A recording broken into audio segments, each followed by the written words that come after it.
Hello friends, welcome to my channel child educare.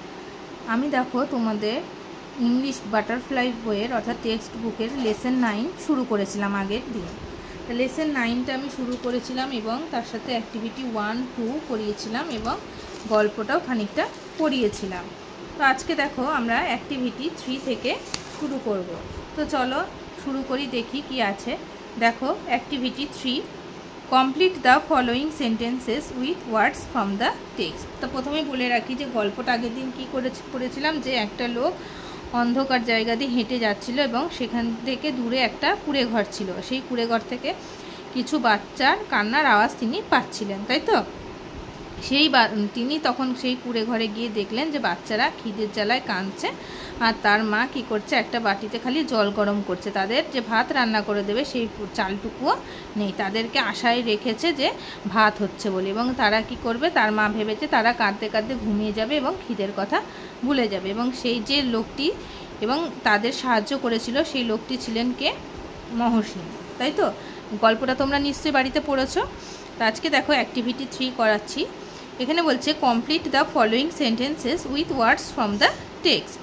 Text থেকে word নিয়ে শূন্যস্থানগুলি পূরণ করো। নাম্বার এ বলছে দেখো, দ্য ম্যান লুকড ড্যাশ। তাহলে লোকটি কি দেখেছিল? লোকটি, the man looked inside the হাট। এখানে আমরা আগের দিন পড়েছি যে লোকটি কুঁড়ে ঘরের দিকে গিয়ে, দেখো এখানে লিখেছে the man looked inside the heart. তাহলে সেন্টেন্সটা সম্পূর্ণ করতে হচ্ছে আমরা কি পাচ্ছি? Inside the heart. তাহলে আমরা এখানে লিখব looked inside the heart. Next দেখো B, the women had dash her children. তাহলে এখানে আমাদের কি হবে? The women had been talking to her children. তাহলে had been talking to her children. মহিলাটি তার বাচ্চাদের সাথে কথা বলছিল। The mother hoped that her children. তাহলে মা কি আশা করেছিল? যে তার ছেলেরা কি হবে?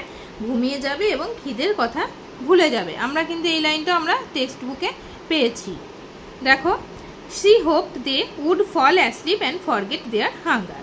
তাহলে আমরা কি লিখবো? তাহলে ওখানে বলেছে the women hoped they would fall asleep and forget their hunger.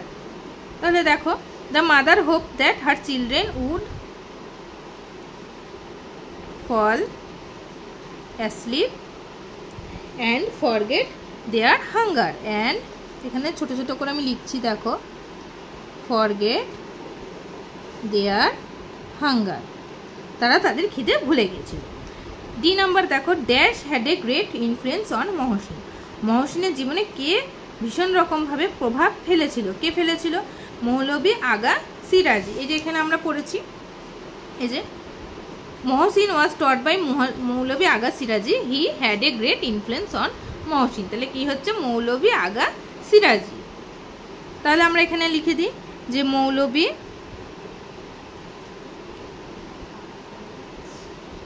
Aga Siraji had a great influence on Mohsin.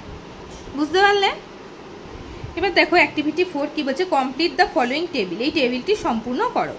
বাঁদিকের কলামে রয়েছে হু অর হোয়াট অর্থাৎ কে অথবা কি, আর ডান দিকের কলামে রয়েছে অ্যাকশন অর্থাৎ করেছিল। তাহলে দেখো 1 নম্বর বলছে was talking to the children. বাচ্চাদের সঙ্গে কথা বলছিল। কে কথা বলছিল? তাহলে আমরা জানি গল্পে পড়েছি মহিলাটা কথা বলছিল অর্থাৎ দ্য ওম্যান। তাহলে এখানে লিখবো দ্য ওম্যান। ওম্যানটা তার বাচ্চাদের সঙ্গে কথা বলছিল। নেক্সট 2 নম্বর দেখো, ক্রাইং ইন হাঙ্গার। কারা কাঁদছিল খিদের জ্বালায়? দ্য চিলড্রেন, তাই তো? বাচ্চারা খিদের চোটে কাঁদছিল, দ্য চিলড্রেন। তারপরে দেখো রিটার্ন উইথ ফুড। খাবার নিয়ে ফিরে এসেছিল। কে এসেছিল? মহসিন এসেছিল, তাই তো? তাহলে আমরা এখানে পুরো নামটাই লিখবো, দেখো, হাজি মুহাম্মদ মহসিন।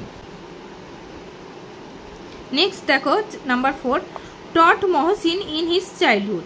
মহসিন তার ছেলেবেলায় কার কাছে শিক্ষা নিয়েছিল? অর্থাৎ কে তাকে শিক্ষা দিয়েছিলেন? তাহলে কে দিয়েছিলেন? মৌলভী আগা সিরাজি, তাই তো? তাহলে এখানে হবে মৌলভী আগা সিরাজি taught Mohsin in his childhood. তাহলে এই গেল আমাদের অ্যাক্টিভিটি 4 কি ছিল, কমপ্লিট দ্য ফলোইং টেবিল। এবার দেখো লেটস কন্টিনিউ, এবার গল্পটা এখনো চলছে, এবার আমরা গল্পটা পড়ব। One night Mohsin was sleeping, একদিন রাতে বা এক রাতে মহসিন ঘুমাচ্ছিলেন। এ মাইল্ড সাউন্ড ও হিমা, একটা মৃদু শব্দে তার ঘুম ভেঙে গিয়েছিল। হি saw a stranger in his room, সে তার ঘরের মধ্যে একজন মানে শক্তিশালী স্ট্রেঞ্জার, একটা মানুষকে, অচেনা মানুষকে তিনি দেখতে পেলেন। Mohsin caught him stealing, Mohsin তাকে চুরি করার সময় ধরে ফেললেন। হি আস্কড হিম, স্টিলিং মানে হচ্ছে চুরি করার সময়। হি আস্কড হিম, তিনি তাকে জিজ্ঞাসা করলেন, why do you need to steal, তোমার চুরি করার কি দরকার বা চুরি করার প্রয়োজন কেন? Can you not lead an honest life, তুমি কি সৎভাবে জীবনযাপন করতে পারো না? দ্য স্ট্রেঞ্জার রিপ্লাইড, তখন ওই চোরটা উত্তর দিল, আই হ্যাভ নো ওয়ার্ক, আমার কোনো কাজ নেই। There is no food in my house, আমার বাড়িতেও কোনো খাবার নেই। মাই চিলড্রেন আর ক্রাইং, আমার বাচ্চারা কাঁদছে। I steal to find food for them, আমি তার জন্য সেই খাবারের জন্য আমি চুরি করতে এসেছি, যে তাদের খাবারের জন্য আমি চুরি করতে এসেছি। প্লিজ ফরগিভ মি, আমাকে দয়া করে ক্ষমা করবেন। He broke down in tears, সে তার চোখ দুটো কান্নায় ভেঙে পড়ল বা তিনি কান্নায় ভেঙে পড়লেন। Mohsin felt sad for the man, মহসিনও সেই লোকটির জন্য খুব দুঃখ পেলেন। He went to his house, সে তার বাড়িতে গেলেন, অর্থাৎ মহসিন কী করলেন, সেই চোরটা বাড়িতে গেলেন।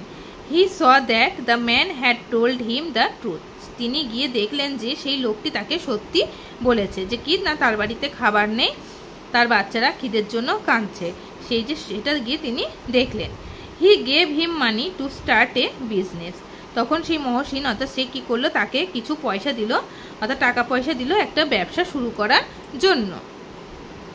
হি promise to give him more money letter if needed, এবং সে কথা দিয়ে গেল যে পরে যদি আরও দরকার হয় তিনি তাকে আরও টাকা পয়সা দেবেন। Mohsin dedicated his life in spreading education among the Muslims, কী বলছে দেখো, Mohsin dedicated his life, Mohsin তার জীবনটা উৎসর্গ করে দিয়েছিলেন in spreading education among the Muslim, মুসলমানদের শিক্ষা বিস্তারের কাজে তিনি তার জীবনকে উৎসর্গ করে দিয়েছিলেন।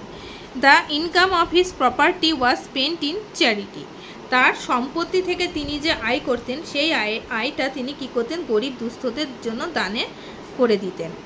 দ্য পুয়ার লুকড আপন হিম অ্যাজ দ্য সেভিয়ার, গরিবরা তাকে বা দরিদ্র মানুষরা তাকে তাদের রক্ষাকর্তা হিসেবে দেখতেন। Hooghly Mohsin college is named after him, এই হুগলি মহসিন কলেজটি তার নাম অনুসারে হয়েছে। মহসিন পাসড অ্যাওয়ে ইন 1812, অর্থাৎ মহসিন 1812 সালে মারা যান। This great son of Bengal is still remembered with reverence, বাংলার এই মহান সন্তানকে, অর্থাৎ গ্রেট সান মানে মহান সন্তান বা মহান ছেলেকে আমরা কি করি, শ্রদ্ধার সঙ্গে এখনও আমরা স্মরণ করি। তাহলে এই গেল আমাদের স্টোরি। এবার দেখো এখানে কিছু ওয়ার্ড ট্রাপ রয়েছে, বলছে স্ট্রেঞ্জার, স্ট্রেঞ্জারের ওয়ার্ড ট্রাপ কি, unknown person. Dedicated, committed. Charity, helping people in need. Saviour, a person who save somebody from a difficult situation. আর রেভারেন্স হচ্ছে রেসপেক্ট। তাহলে আমি কিছু ওয়ার্ড মিনিং লিখে দিচ্ছি, তো তোমরা দেখে নাও।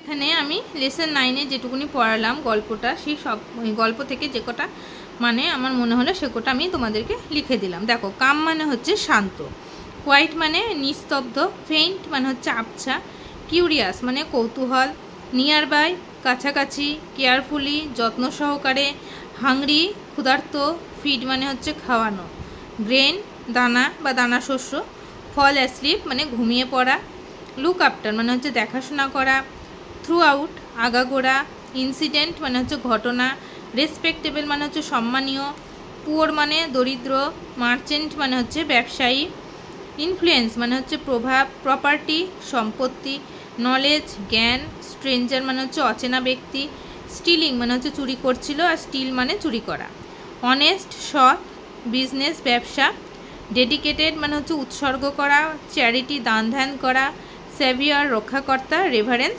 শ্রদ্ধা করা। এই গেল আমাদের ওয়ার্ড মিনিং। দেখো activity 5, arrange the following sentences in the correct order, put the numbers in the given boxes. বলছে এই যে সেন্টেন্সগুলো দেওয়া রয়েছে এগুলিকে তোমরা মানে 1 নম্বর 2 নম্বর 3 নম্বর ঘটনাক্রম অনুযায়ী সাজাতে বলছে, আর ডান দিকে যে বক্সগুলো দেওয়া রয়েছে সেখানে নাম্বারিং করতে বলছে। তো দেখো নাম্বার এ বলছে Mohsin felt sad for the man, মহসিনের সেই লোকটির প্রতি খুব দয়া হয়েছিল। তারপরে দেখো বলছে he saw a stranger in his room, সে তার ঘরে একজন অচেনা ব্যক্তিকে দেখেছিল। Mohsin was sleeping at night, Mohsin রাত্রে ঘুমোচ্ছিলেন। A mild sound woke him up, একটা মৃদু শব্দে তার ঘুম ভেঙে যায়। Mohsin caught him stealing, Mohsin তাকে চুরি করা অবস্থায় ধরেছিল। তাহলে এই যে ঘটনাগুলো দেওয়া রয়েছে, এই ঘটনাগুলোর মধ্যে কোন ঘটনাটা সব থেকে আগে হয়েছিল? এই যে এতক্ষণ ধরে যে গল্পটা পড়ালাম সেই গল্প থেকে দিয়েছি, তাহলে কোন ঘটনাটা আগে হয়েছিল বলো? Mohsin was sleeping at night, তাই তো? তাহলে মহসিন রাত্রিবেলায় ঘুমোচ্ছিলেন, এটা হচ্ছে 1 নম্বর। তাহলে এখানে আমি 1 লিখবো। এই যে Mohsin was sleeping at night, এই ঘরে আমি 1 লিখলাম। এবার কি হলো? তাহলে তিনি যখন ঘুমাচ্ছিলেন তার কি হলো? মৃদু শব্দে একটা আওয়াজে ঘুম ভেঙে গেল। লে mild sound woke him up, এটা হবে আমাদের কত? 2 নম্বর। এটা হওয়ার পর তিনি কি দেখেছিলেন? যে তার ঘরে একজন অচেনা ব্যক্তিকে তিনি দেখেছিলেন। তাহলে সেটা কোথায়? যে হি saw a stranger in his room, এটা আমাদের যাবে কত নম্বর? 3 নম্বরে। তারপরে কি করেছিলেন? তারপরে Mohsin caught him stealing, Mohsin তাকে চুরি করা অবস্থায় ধরেছিলেন, এটা গেল আমাদের 4 নম্বর।